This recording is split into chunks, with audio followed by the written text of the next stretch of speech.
Hello, Falcons. I'm back with Chapter 12 of Bob by Wendy Mass and Rebecca Stead.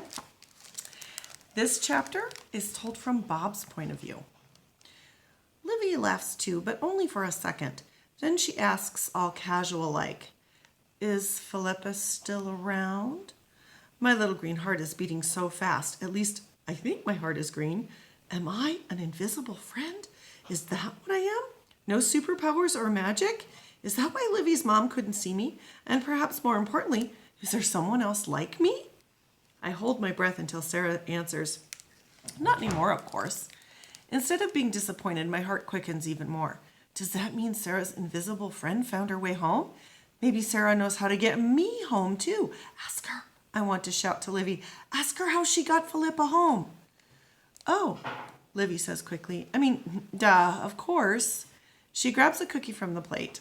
I can tell she's not going to let this drop. Still making it sound like no big deal, she asks, "So what kinds of things did you guys do together? Philippa, I mean." Sarah reaches for another cookie too. At the rate they are chomping through those cookies, the hope of any being left over for me is shrinking. I am amazed that I can still think of snacks at an important moment like this.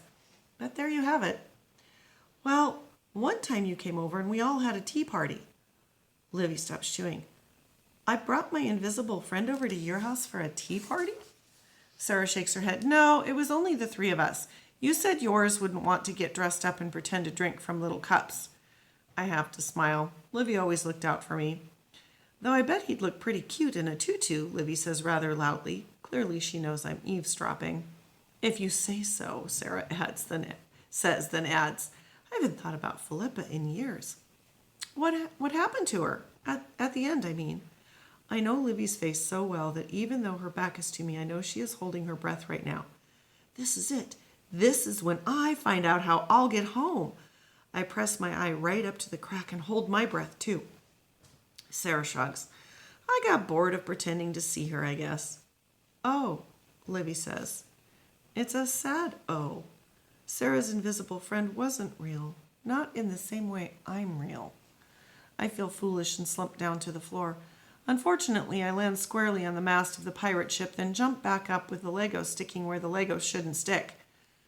I must have made a noise because both girls turn to face the closet. Livy jumps up. Thanks for coming today. It was fun. I'm still kind of jet-lagged though, so I think I'm going to take a nap."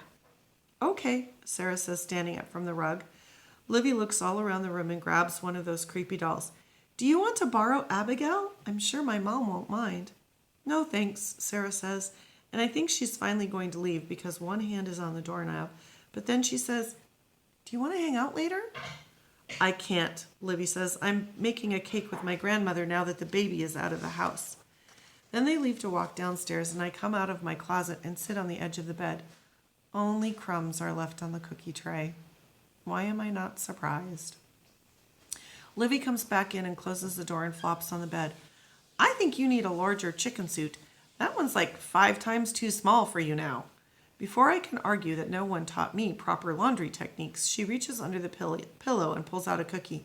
"Saved you one." I lean past the cookie and reach around and hug her bony shoulders. "You smell clean. But what was that for?" she asks when I finally let go.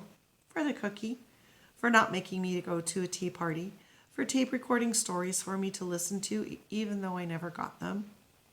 "Guess you saw the dancing," she says. "You've got some good moves." She smiles. "I do, don't I?" "You don't need to feel bad about leaving me in the closet," I blurt out, then take a bite of the cookie. I chomp and talk, and crumbs fly out as I try to explain how I was never alone because I had my imagination to keep me company. Man, this cookie tastes good. When I finally run out of words, she says, "Didn't anyone ever tell you not to talk with your mouth full? All I heard between crunches was something about you exploring your inner Bob." I swallow my last bite. "That's pretty much the gist of it." "You have a Lego stuck to your leg," she says, reaching over to pluck it off. "You really didn't get tired of building that same ship over and over?" I smile. In between, I'd make whatever word I was reading in the dictionary. The aardvark was my first. I was particularly proud of that one. She tilts her head at me. How many different objects can you make from one pirate ship? Exactly 3,009 so far. She nods, clearly impressed. It is impressive. So it was a ship, but also all those other things? Yes. She tosses the Lego piece back into the closet and grabs her shoes. Where are we going? I ask. We are going to search the farm for that time capsule Sarah talked about. One thing can be lots of other things, right? So a time capsule can also be a clue. Who knows what I put in there? It could take a while to find it, so bring a flashlight. My spirits rise and rise. We are going on an adventure? We don't need to bring one, I tell her with a grin. Why not? Because I know exactly where you buried it. And Falcons, that is the end of chapter 12. Tomorrow will be chapter 13. Until the next time.